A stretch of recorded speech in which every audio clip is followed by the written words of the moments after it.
This is the Georgia Farm Monitor.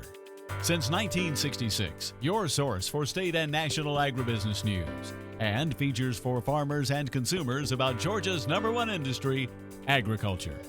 The Georgia Farm Monitor is produced by the state's largest general farm organization, the Georgia Farm Bureau. Now, here are your hosts, Ray DeLessio and Kenny Burgamy. Yes, only a week has passed since you last saw us, and yet there is so much new and exciting ag news to discuss. Hi again, everybody. So glad you could join us.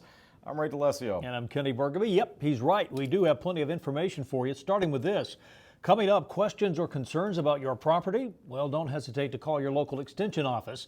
This week, Paul Pugliese with some important information you need to know to help with your landscaping needs. Also on the program, through riding, her daughter gained the strength to walk and ability to communicate. Now, 15 years after her passing, the heartwarming story of how this Watkinsville therapist is using horses to keep her daughter's memory alive while at the same time helping others. And then later, see how this longtime Georgia dairy business is expanding its operation in hopes of appealing to the masses. These stories and so much more starting right now on the Georgia Farm Monitor. With it being the most vital resource to agriculture, every measure should be taken to conserve it. And I'm talking, of course, about water. That's the mission of the Stripling Irrigation Research Park in Camilla, who recently welcomed farmers from around the state to their annual Field Day. Damon Jones was there and has the story. No matter the crop, soil condition, or seed type, nothing can grow without this. That's why the Stripling Irrigation Research Park in Camilla is so important for Georgia agriculture, as it gives scientists and researchers a spot to try out new methods and technology to preserve this precious resource. It is unlike any other place that I'm aware of in the U.S. And the importance of water, I think, is continuing to increase. And this is the place where we're able to test new technology, innovation.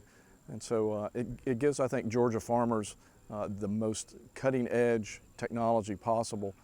And recently they held their annual Field Day where farmers got a chance to get an update on the latest findings. Well, this is always a great opportunity to have the community come out and hear from our scientists and our extension specialists, grad students, the good work that they're doing here at our research facility, dealing with the crops that we irrigate every day here in Georgia.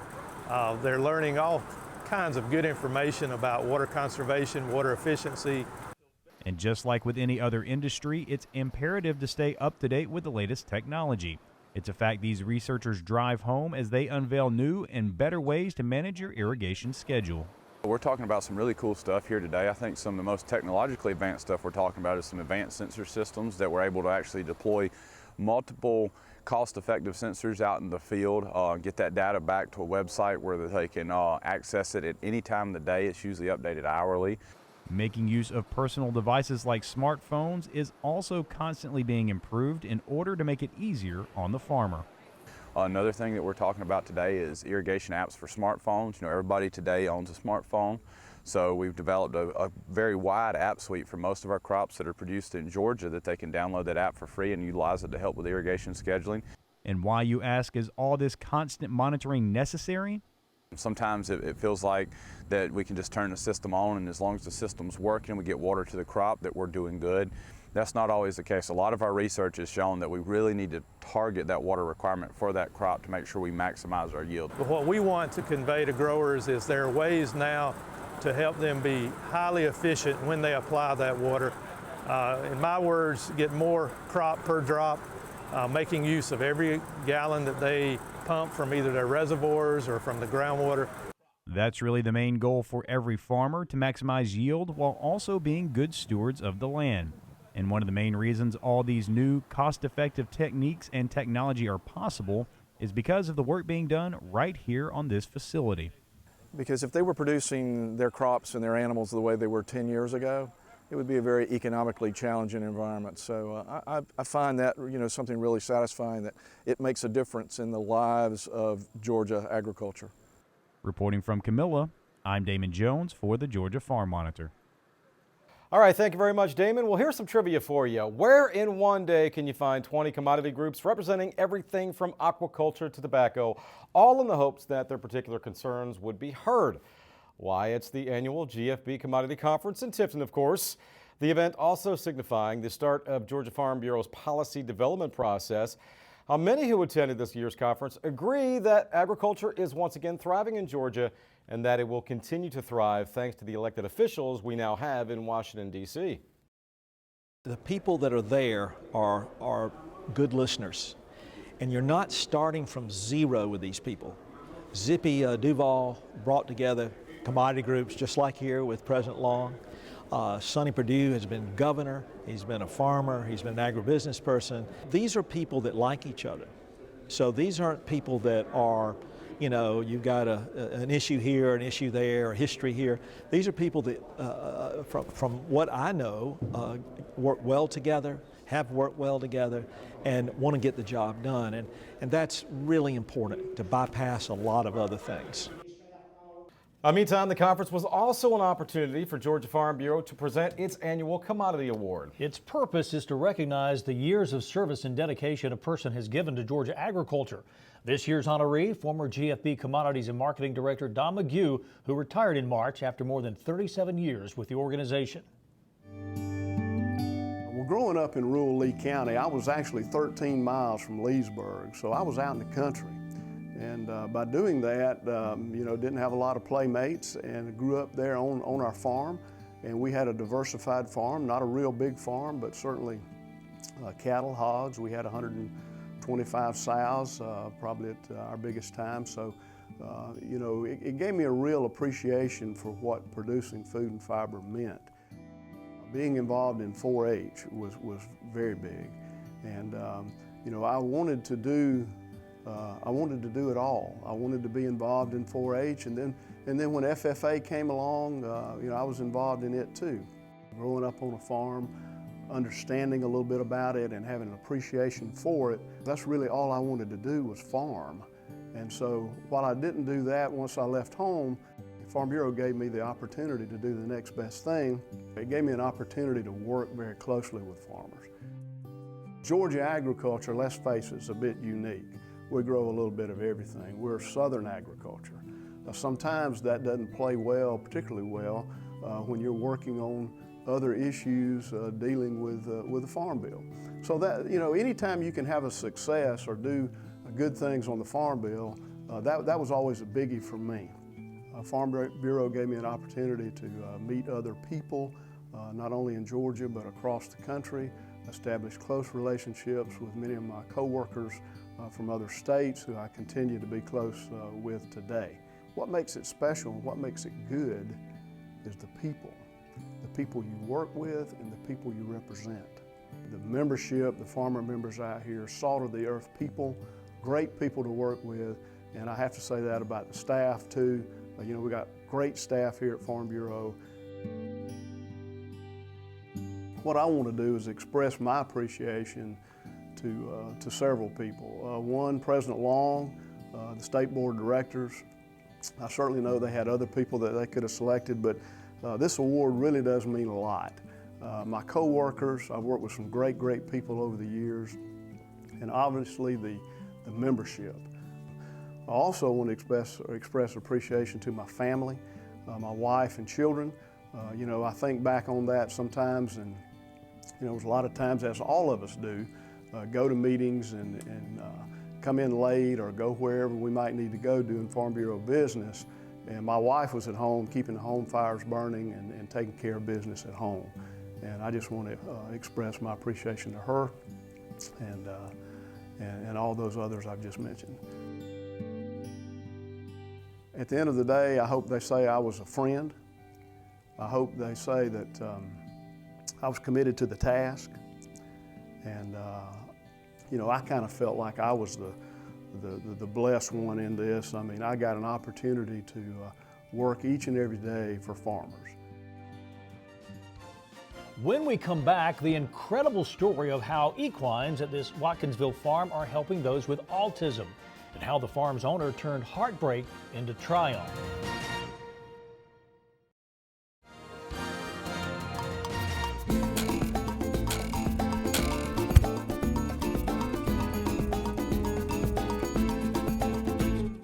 Hi, I'm Paul Pugliese with the University of Georgia Cooperative Extension. Today I want to share with you some ways that you can take advantage of the services that we have through your local county extension office as far as troubleshooting problems in your landscape. There are a lot of things that you can submit to us through digital pictures and images over the internet, either through email or by texting to your local county extension office. You can take pictures of weeds that you need identified in your landscape, insects that you might find in your garden, and even disease samples of plants that are having problems, that are sick with diseases such as viruses or fungi or other problems. So when you take a sample, it's very important that you take a good sample and make sure that you're actually taking it in a way that you can photograph it with a background that's usually white or neutral so that you can get a good image. The best types of samples are big samples. The bigger you can get it, the better, especially with flowers. Flowers are one of the most important identifying features for being able to identify weeds. For grasses, if you're looking at grasses, the seed head on that grass is very important as far as identification as well. With disease samples, you want to make a good sample that has a range of symptoms that are both healthy and diseased on the same branch. And that'll make it easier to help identify if it is a disease or if it's something that's spreading and whether or not you need to do something about it. So when you're taking your pictures, make sure that you have a camera with a wide angle. It can be a digital camera or even a phone or iPad. The technology we have today works very, very well. And so you want to zoom in like this.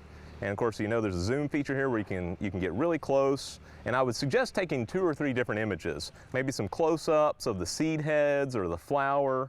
And again, with that white background, it really makes it stand out. Make sure you get it in focus and take several images that you can email. With insects, it's a lot easier to film insects or take pictures of insects when they're already dead. So the best way to take a dead picture or a picture of a dead insect is to take some alcohol, put it in a jar, and sedate that insect before you take a picture of it, and then lay it out and dry it. And then you can get a nice close-up picture of that insect in your view here. And then for disease samples, again, you want to get sort of the whole branch. I would suggest getting a picture of the whole branch and then maybe some close-up pictures as well of the symptoms that you're seeing. One other thing that can be helpful for troubleshooting problems in the landscape is a landscape shot.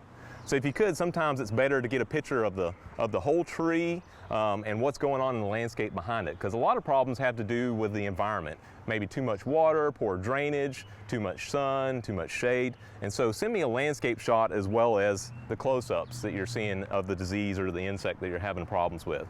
And again, this is a quick and easy way to get information and troubleshooting through your local county extension office. Some information you want to submit with that is the name of the plant that you found it on, how big the problem is it affecting multiple plants in the landscape, how long have you been seeing it, and how many plants are actually affected. Those are some basic things you need to include in that email or that text that you send to your local county extension office.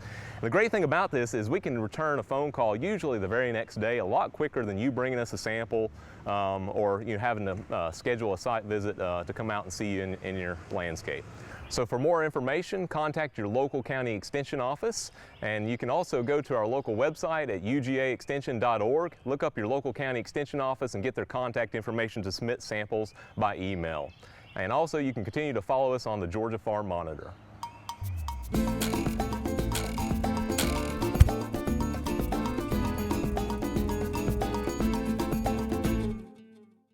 Just outside of Athens in Watkinsville, Georgia, sits Butterfly Dreams Farm, a 10-acre equine therapy riding complex that specializes in helping children with autism. Its founder, Kat Vereen, established Butterfly Dreams after seeing the way horses impacted her adopted child, Allie, who sadly passed away in 2002. According to Kat, horses gave Allie her reason to laugh, smile, and created a place where her body and heart felt safe.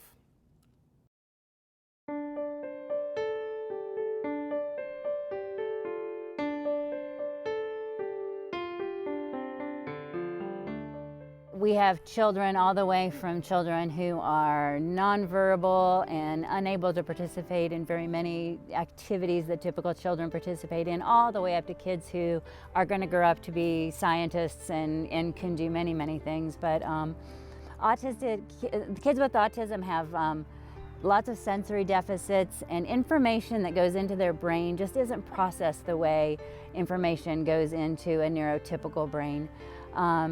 So they can become super overwhelmed, and something like a fan going or just any kind of a noise or a light, a fluorescent light, something that we would just be able to tune out, they're not able to tune out.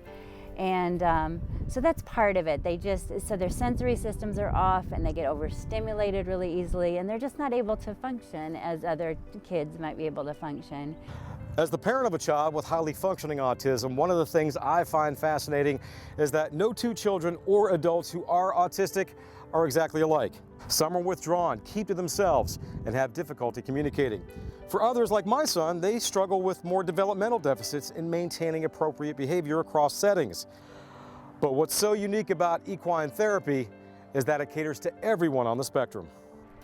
This is such a huge benefit for them to be able to look this being in the eye, to increase these social skills, to tell them what to do, to see them responding. It's really a beautiful thing. And then additionally, the movement of the horse. It mimics how our hips move when we walk. And what that does is it stimulates each hemisphere of the brain, so we get cross-hemisphere interaction. And that is what can help speed up all kinds of therapeutic benefits. There's a lot of research going on in this area right now. We're kind of just beginning to reach the tip of the iceberg of really the amazing benefits that these horses have.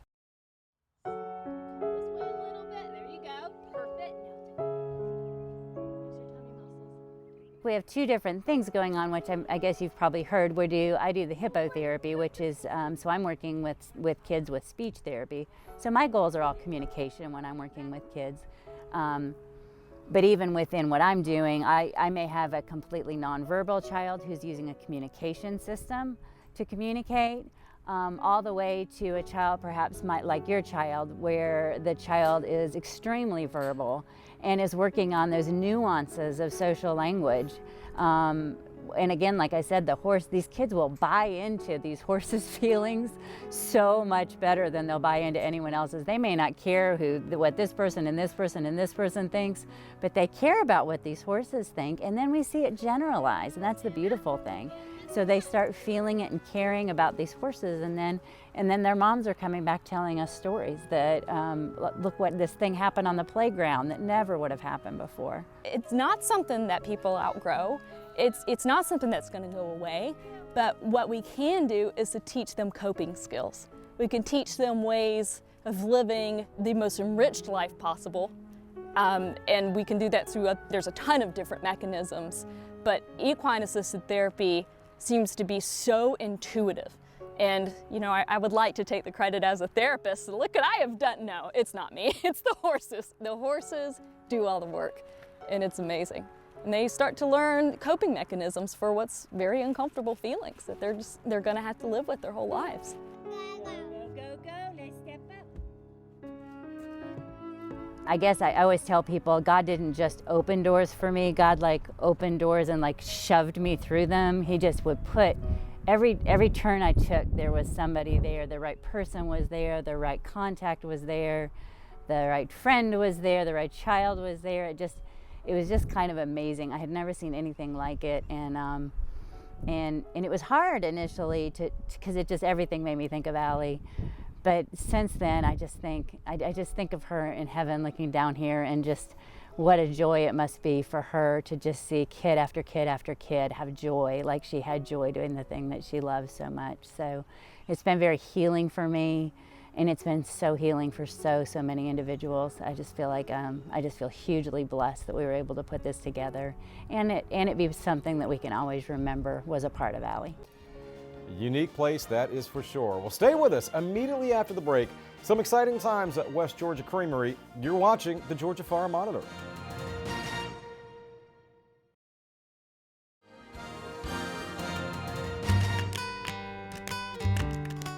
Hi, I'm Kenneth Murphy, co-owner of West Georgia Creamery. Here we make milk products straight off our dairy farm. The Bartletts and the Murphys decided they want to make milk products and sell to the public about 10 years ago, and we finally made an idea come to truth. Well, we have to carefully milk the cows, prepare the cows to make a good quality milk. Then we pasteurize it and bottle it and put it in the cooler. A lot of hard work, a couple of hours worth of work on each batch. This milk has nothing taken out of it. It's like it comes straight out of the cow. We don't take anything out of it. It's whole and just pure milk, nothing else. We love it. The people come out, they bring the kids out, and they enjoy seeing the cows and the milking process. And actually when we're bottling it, they can look through the window and watch us bottle the milk. And we just enjoy the contact of the public coming out and having fun with us. We total pasture, graze them, and then feed them a little milk a little feed in the parlor. But our cows can lay down in any spot on the farm that they want to and roam freely. It's very, very hot. The cows don't like it. They don't respond good to it, but they go to the woods, and our cows are pastured, so they get cooled off in the woods during the heat of the hottest part of the day. And I just love the cows and land and being out on the farm and enjoying life at not away from the city, and just enjoy farm life. Finally today, it's back to school for many across the country, but before heading back, some youngsters to the north of us got a summertime lesson in gardening and healthy eating. It's a University of Tennessee Extension program called Learn, Grow, Eat, and Go. Charles Denny shows us what the kids planted and more on what they learned. That thing's hard to get out. Oh my God. Those roots are strong. Where else can you get your hands dirty and learn science and an appreciation for foods at the same time? Call it our Gallatin Garden. These kids are in a summertime program called Learn, Grow, Eat, and Go, put together by UT Extension in Sumner County. We've been learning how to make a garden and learning how to plant a garden and making the proper steps for knowing how to feed plants. Those plants indeed appear to be well fed. This pepper popped out in just a week. Kids see how fast things grow, and they learn the nutritional value of fresh produce, though individual taste may vary. We're learning about how carrots grow and peppers and tomatoes and stuff. You like those foods? Mm-hmm.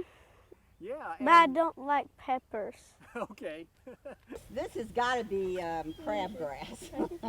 Leanne Faust with UT Extension teaches the kids about gardening and nature. In Learn, Grow, Eat, and Go, kids have a safe environment where they can be active. I think the most important thing is that they just come outside, they have some outdoor activity, they learn that things that plants need to grow are the same things that they need to grow, including sunlight and a little bit of air and movement. This was the first year for the program, and some 3 dozen kids took part. They had a variety of activities indoors and out, cooking lessons, gardening chores, and lots of physical activity. These youngsters also did some taste testing. UT Extension's Miguel Mendieta has the group trying cucumbers. It was an almost universal decision that ranch dressing made them go down smoother. But perhaps the bigger lesson here, how'd we get those cucumbers in the first place? The big thing that we hope to get from them is that they understand how food doesn't really just come from the grocery like probably they might think. We want to show them that, you know, food comes from our garden and then it comes into our table. So we want them to make that connection of where food really comes from. Garden! The kids will do some more eating when the 10-week program ends. They'll feast on what they produce in the garden. So yes, we did get our hands a little dirty today, but we were learning too. And there's growth from the ground up and in some young lives. This is Charles Denny reporting. Charles, thank you so much. We are out of time. Take care, everybody. We'll see you next week right here on the Georgia Farm Monitor. Have a great week.